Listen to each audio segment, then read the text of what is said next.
Are you or someone you know looking to buy or sell a home?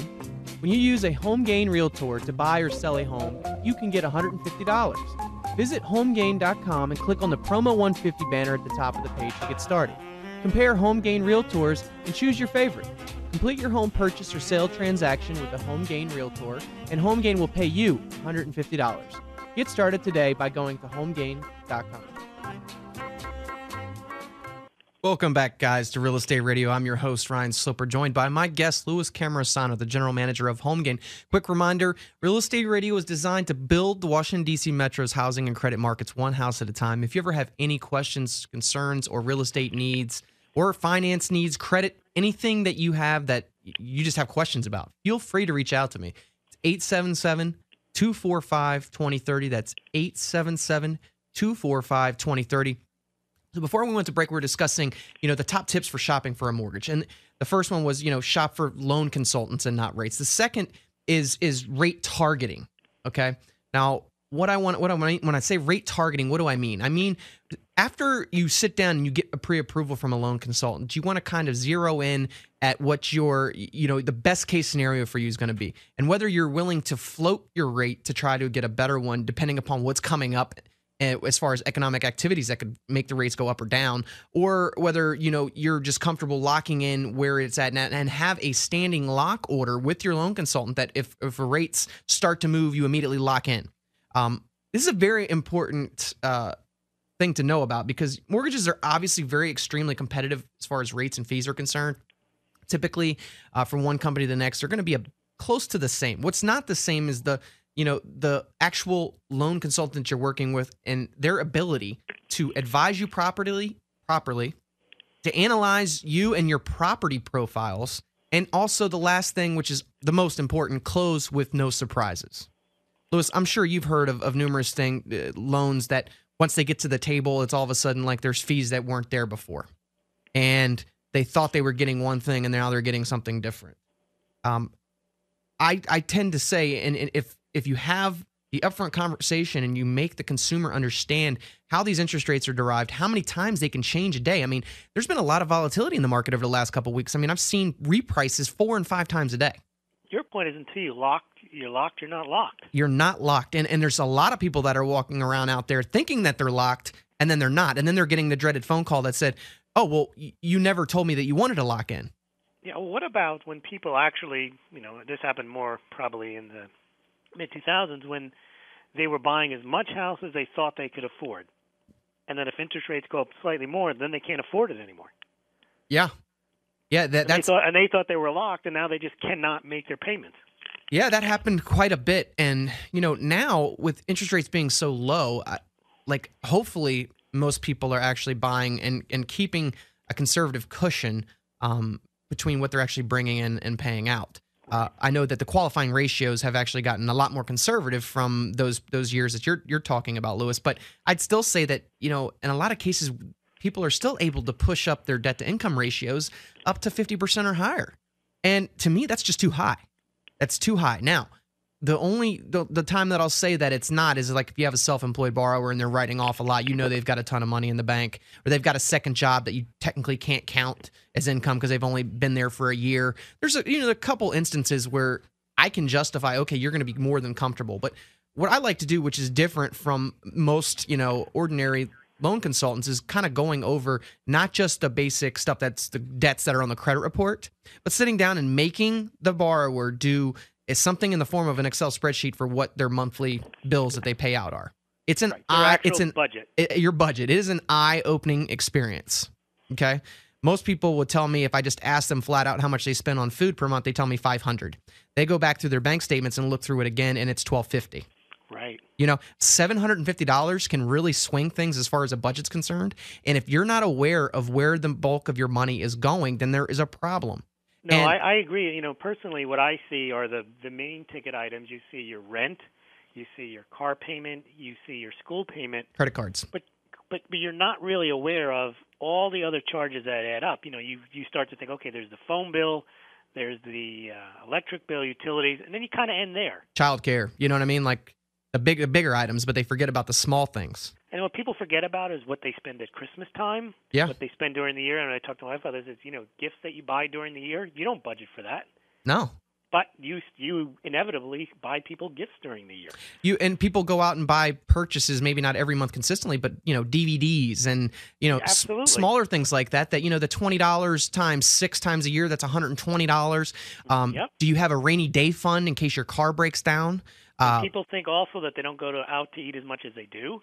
Yes, that is. So, believe it or not, Lewis, that's one of the biggest items that when I do ask, because typically I'll have a conversation, just say, what do you think that you spend on this? It's nearly almost double once they actually add things up. Absolutely. The times that, and I'm even a victim of actually not realizing, you go for lunch and it's $5, $10. You add that over a month, that's a lot of money. Sure. Then people who go to Starbucks every day. Yeah. Yeah, I mean, these things are important to know. Let's just say that, at the end of the day, you still have plenty of money. You're still putting money away in savings and stuff like that. It's more of an exercise to me that is going to allow you to say, okay, well, if things were to get tight in any given month, that you have room to breathe. And, you're not really pushing the limits with your mortgage. Because more times than not, it is ultimately the mortgage that's your biggest expense. And if it means the one you have to pay too, at least right, that's the one you're supposed to pay. Exactly. I mean, and this is a safe haven for your family, and you want to make sure that that's getting paid out. But that's why I always say, sometimes what I can approve a person for might be $50,000 to $100,000 more than what I think they should actually be buying. Now, I'm not here to tell you, hey, don't buy it. But I am going to give you peace of mind to say, hey, I think you're going to be most comfortable in this price range. Now, can you push it a little bit more if you've got a lot of money set aside in savings? And you're telling me what your retirement goals are, and you're okay with that? Then sure, I'll go ahead and I'll proceed. But it's important to really take the time to sit down with each person, and it's such a case by case basis. I know I say that all the time, but I mean, I'm going to treat a person that's got $500 in the checking account completely different for somebody that's got $500,000 in the checking account. And hopefully it's not in a checking account.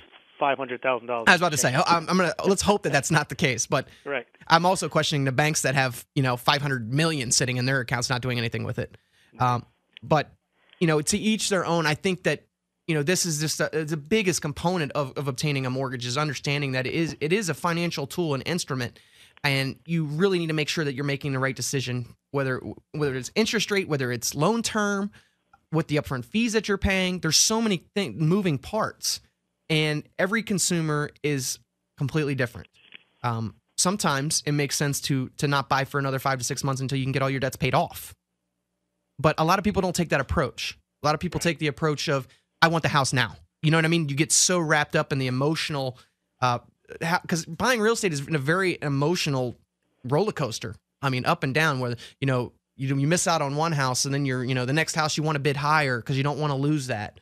Sure. People look at it as an investment that you live in, and you can't separate the two. I mean, you buy a stock. Even people fall in love with their own investments when you shouldn't. They fall in love with a company or a stock, but it's understandable how you fall in love with the place you live.